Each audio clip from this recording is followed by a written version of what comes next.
Mari teman-teman, sebelum kita membuka kitab kita, membaca, merenungkan sebagian firman Tuhan, kita bersama-sama menyatukan hati kita berdoa.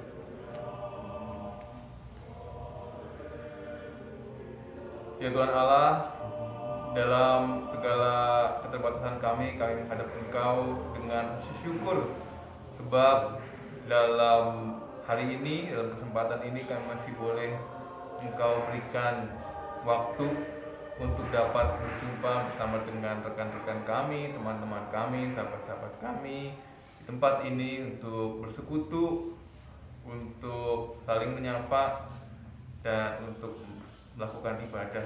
Ya Tuhan, biarlah Engkau hadir dalam perkumpulan kami hari ini, persekutuan kami hari ini, ibadah kami hari ini. Dan jikalau dalam kesempatan ini pun kami hendak membuka serta membaca sebagian dari firman Tuhan, biarlah Roh Kudus juga boleh menjadi rekan kami, menemani kami, menolong kami, agar kami dapat mengerti apa yang Engkau kehendaki dalam kehidupan kami. Demi Yesus Kristus kami naikkan doa ini, amin. Mari kita buka Alkitab kita, teman-teman,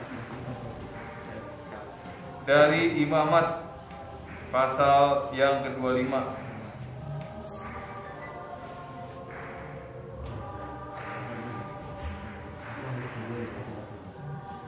Imamat 25 ayat 14 sampai 17.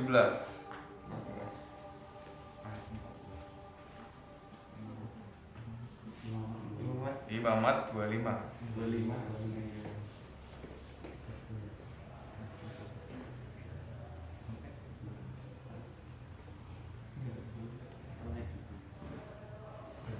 Ya?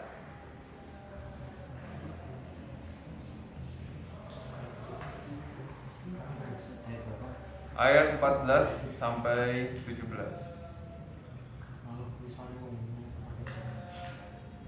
Saya bacakan ya. Imamat 25 ayat 14 sampai 17.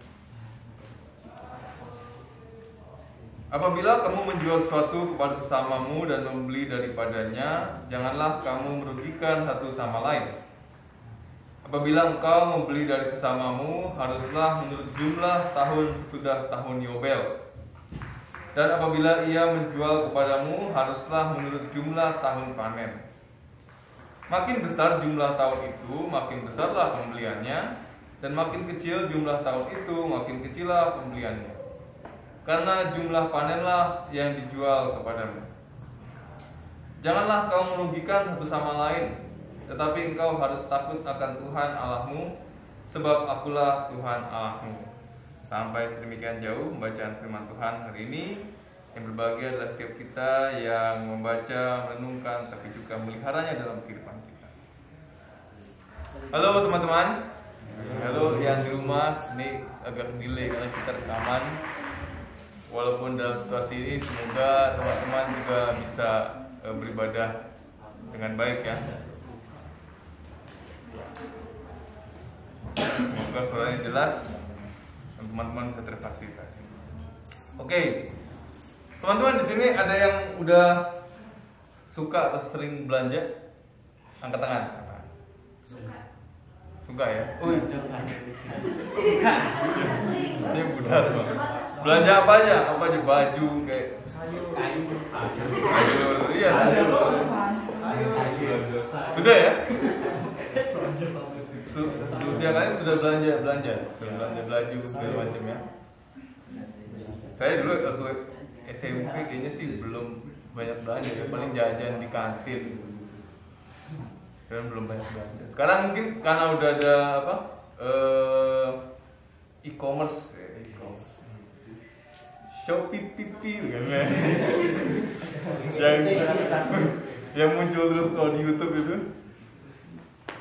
Mungkin kalian juga sudah banyak mendapatkan akses untuk belanja. Kalian biasa suka, yang untuk yang sudah belanja, biasanya kalau belanja di mana? Tokopedia. Di e-commerce ya, atau langsung? Lebih sering belanja di lebih sering belanja online atau lebih sering belanja langsung? Langsung. Kenapa? Online. Hah? Online. Oh, sering online. Online. Sering online. Online. Karena Lebih murah sih. oh lebih murah ya. Terus banyak variannya. Banyak varian. Daripada di toko-toko. Iya. Bisa milih offline itu lebih enak kalian Pak. Oh iya, iya, oke. Nah, ya memang begitu ya. Kita kan selalu kalau mau belanja itu, ya mungkin kalian belum jualan tapi belanja ya, dalam kita berbelanja selalu nyari yang terbaik dengan harga yang paling murah. Belanja di e-commerce banyak apa promonya, gratis ongkir dan sebagainya supaya jadi lebih murah. Terus kalau kita belanja di tempat lain juga, makanya sampai ada istilah coba cek toko sebelah ya, itu kan karena kita berusaha mencari mana yang paling murah gitu kan. Nah itu memang perilaku kita dalam bertransaksi, dalam berbelanja. Kita dalam kehidupan ini memang orang itu selalu ingin mendapatkan uang sebanyak mungkin, tapi juga keluar uang sedikit mungkin gitu ya. Belanja mengeluarkan uang sesedikit mungkin, tapi sebisa mungkin kalau kita berjualan, berusaha apa melakukan sebuah usaha perdagangan gitu, kita juga ingin untuk untung sebanyak mungkin. Nah itu semakin merebak dan semakin kita rasakan hari-hari ini ketika kita dalam masyarakat, kondisi situasi yang semakin global, kapitalisme, konsumerisme, bahkan kalau kita bicara juga soal pasar global, kemudian kita juga bisa bicara tentang persaingan gitu ya. Semakin ketat persaingan, orang berjualan dengan harga yang bersaing, kualitas juga bersaing, kemudian untuk mendapatkan konsumen juga saling bersaing gitu ya, sehingga orang bisa saling senggol menyenggol demi mendapatkan keuntungan yang besar gitu ya. Semakin besar keuntungan, semakin kapital, semakin megah usahanya, semakin besar, semakin sukses, dan itu yang dikejar oleh orang-orang. Begitu juga dengan yang sebagai konsumen gitu ya, semakin kita bisa belanja semurah-murah mungkin gitu ya, di pasar nawar sampai 5.000, beli baju sampai setengah harga, seperempat harga ditawar sampai semurah-murahnya bisa mendapatkan harga yang paling murah ketika kita harus berbelanja. Nah itu perilaku kita ketika kita hidup bertransaksi, hidup dalam konsumerisme, berbelanja. Itu yang menjadi perilaku yang sudah lazim dalam kehidupan kita. Sebab kita memang ingin mendapatkan untung sebanyak-banyaknya dan ingin menjadi memiliki uang yang sebanyak-banyaknya, memiliki kepemilikan yang sebanyak-banyaknya untuk kepentingan kita sendiri. Dan cara-caranya semakin ekstrim.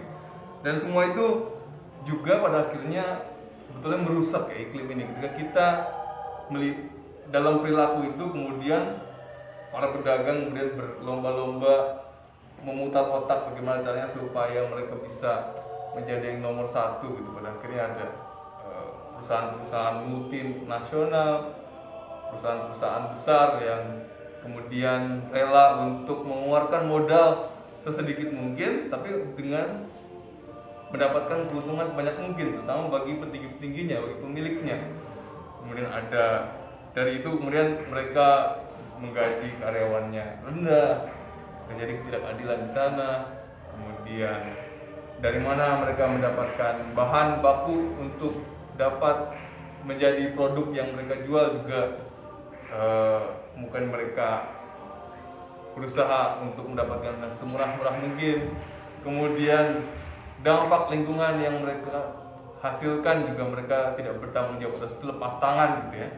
Kan sekarang juga ada belakangan ada terdengar digalakan carbon tax ya, pajak karbon gitu ya. Nah itu untuk mencegah semua itu terjadi, karena memang semakin besar perusahaan semakin rakus dan semakin mereka berusaha untuk menghindar dari tanggung jawab mereka, tetapi semakin mereka menyambut hasil, menyambut keuntungan yang sebesar-besarnya, terutama untuk para pemilik modal, para pemilik usaha. Nah, tapi apakah itu yang kemudian Allah inginkan dalam kehidupan? Tentu saja tidak.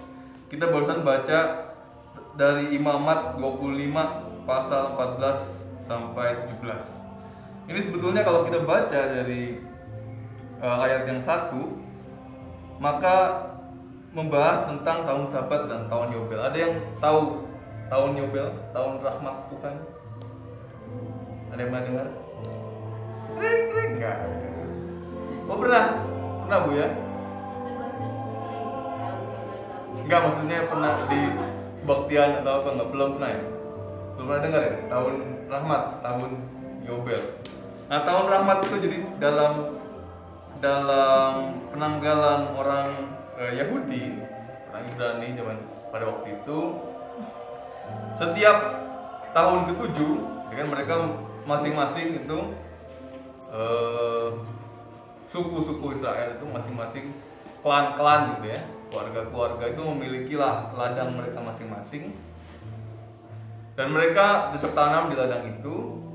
Dan kemudian pada tahun ke-7, setiap tahun ke-7 ada yang namanya tahun Sabat ya, sama seperti hari Sabat, fungsinya adalah supaya lahan juga istirahat. Jadi bukan cuma manusia yang istirahat, tapi ladang juga mesti beristirahat. Kalau sekarang istilahnya ada peremajaan ladang sawah, ladang kebun, supaya tidak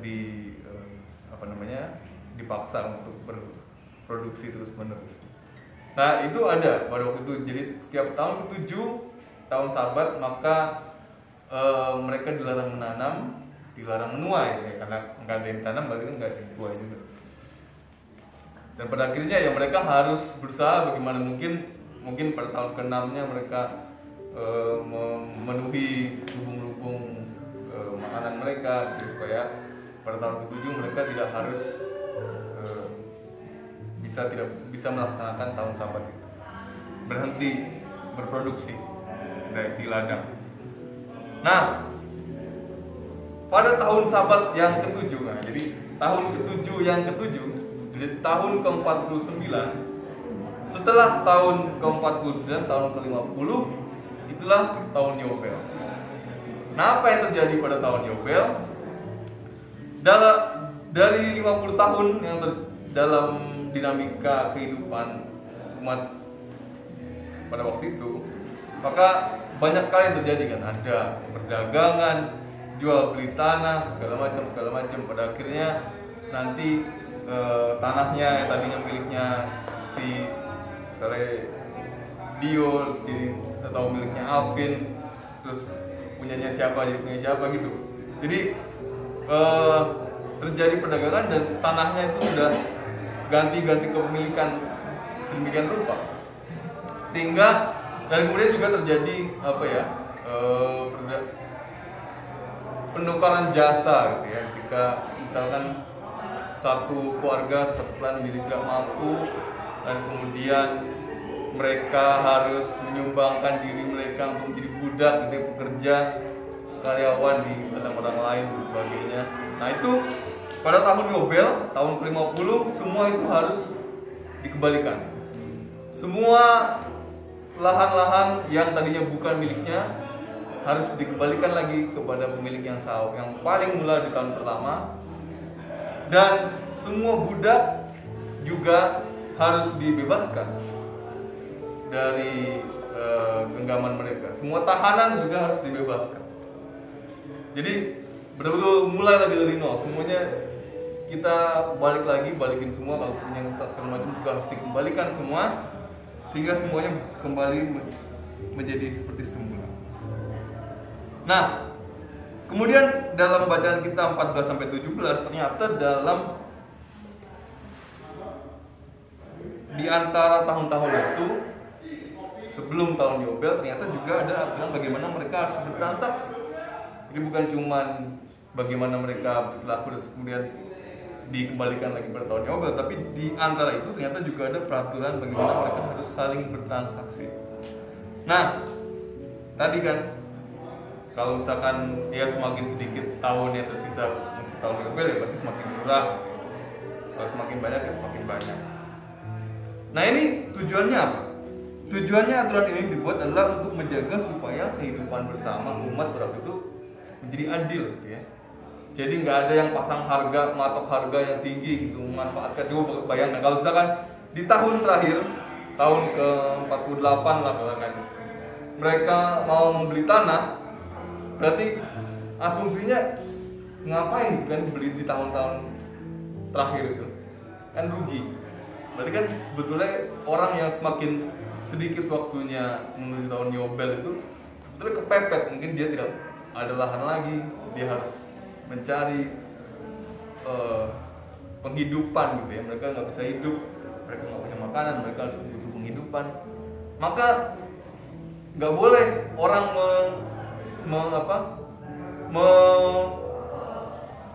mengambil kesempatan di tengah kesempitan gitu ya, dari kesusahan orang, dari keterdesakan orang itu. Nggak boleh mereka itu mencari keuntungan sendiri gitu dengan mematok harga yang setinggi-tingginya gitu, karena lagi butuh orang itu. Jadi harus berlaku adil. Ya sesuai dengan seberapa banyak mereka akan bisa melakukan panen dari ladang itu, itulah yang harus harga yang harus diberikan untuk dijual gitu ya. Dan itulah juga harga yang harus ditanggungan ketika kita harus membeli. Maka dengan itu sebetulnya yang dikehendaki adalah supaya mereka hidup adil, bahwa setiap orang, setiap manusia termasuk sesama mereka di antara umat itu setara dan semuanya berhak untuk mendapatkan kehidupan yang layak.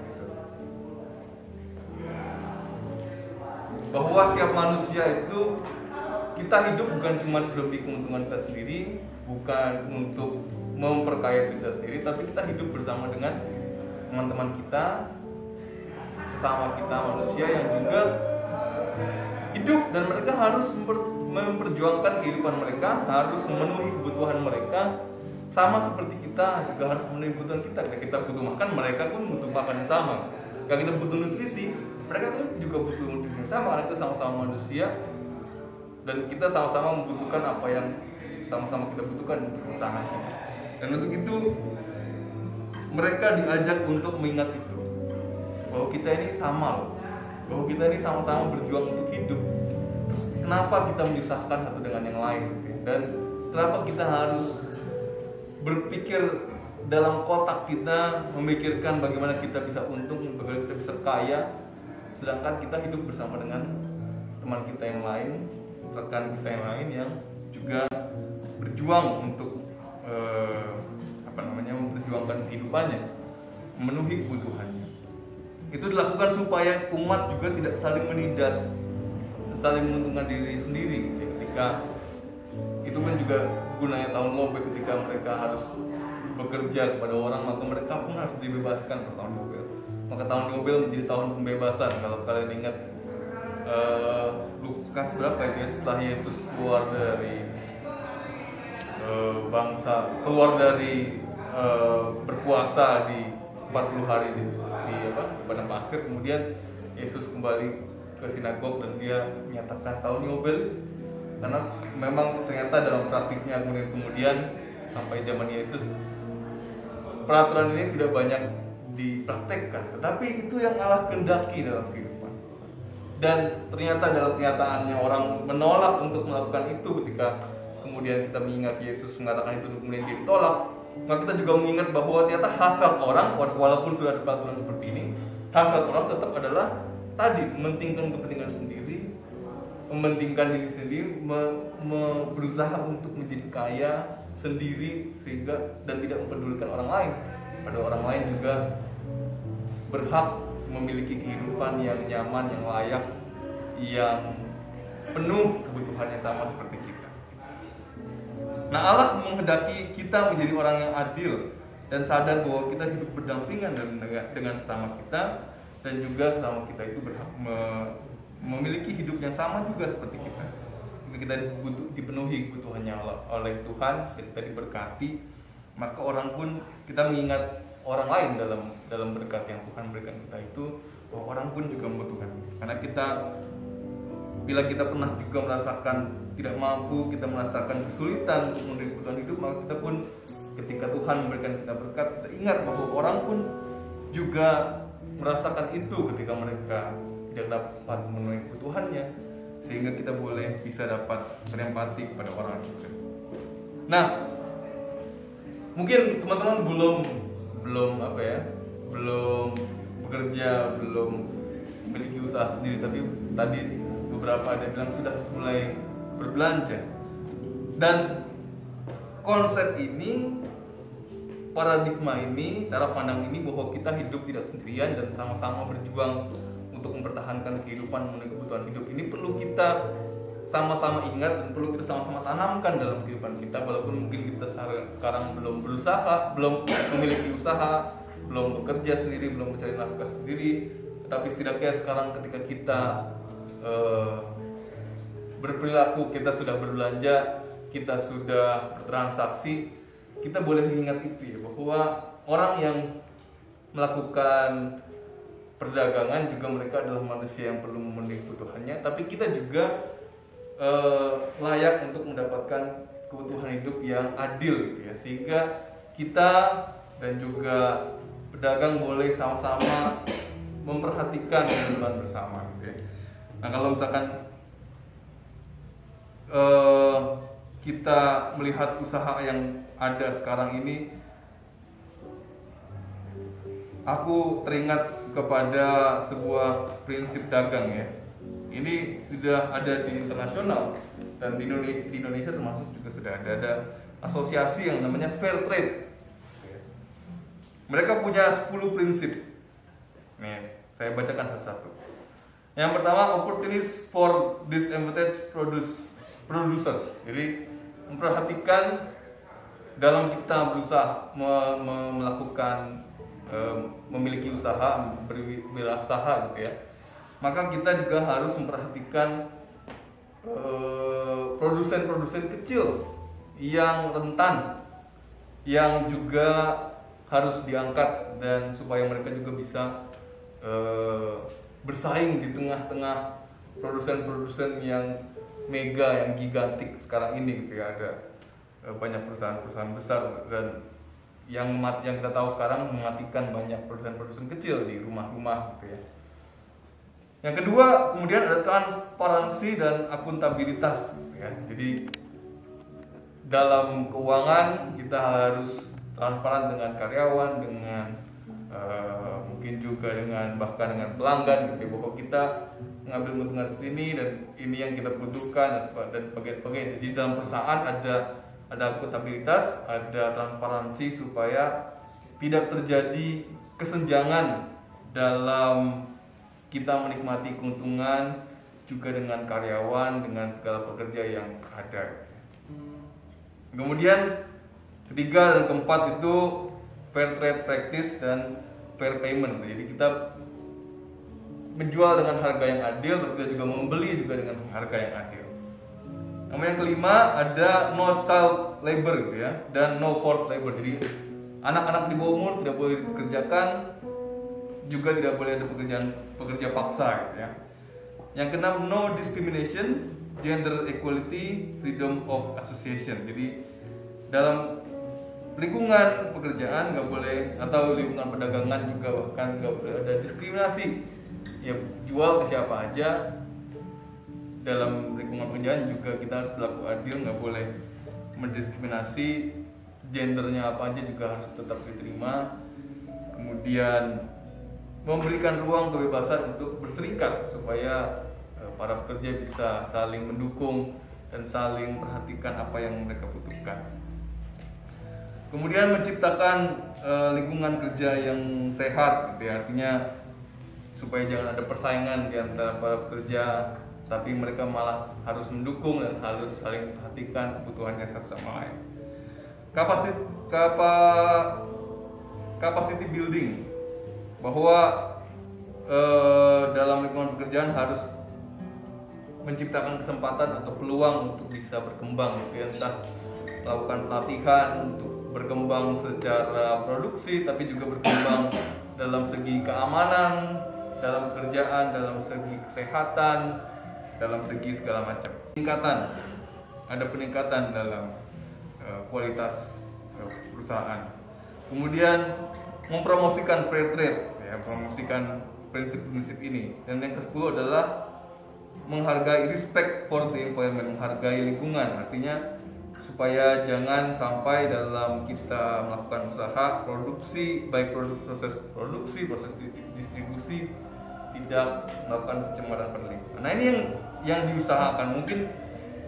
Mungkin ada yang tidak sempurna, mungkin saja bisa jadi, tapi seenggaknya dengan cara-cara seperti ini orang-orang zaman sekarang mulai menyadari bahwa ada yang tidak sehat dari cara kita saling bertransaksi, saling berelasi, ketika kita harus memenuhi kebutuhan kita, sehingga diperlukan langkah-langkah, cara-cara, aturan-aturan supaya yang membuat kita bisa saling tahu dan saling peduli dan saling aware dengan apa yang bisa kita lakukan, supaya jangan sampai dengan ketika kita harus memenuhi kebutuhan kita merampas kebutuhan orang lain, gitu. Kita merampas hak orang lain untuk bisa hidup, untuk bisa memperoleh kehidupan yang layak sama seperti kita.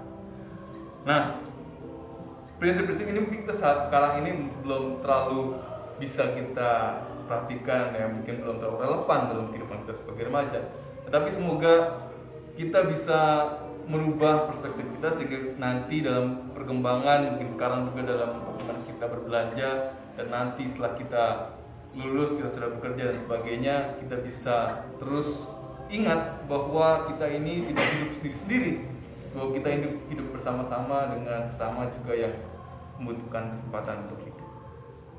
Amin.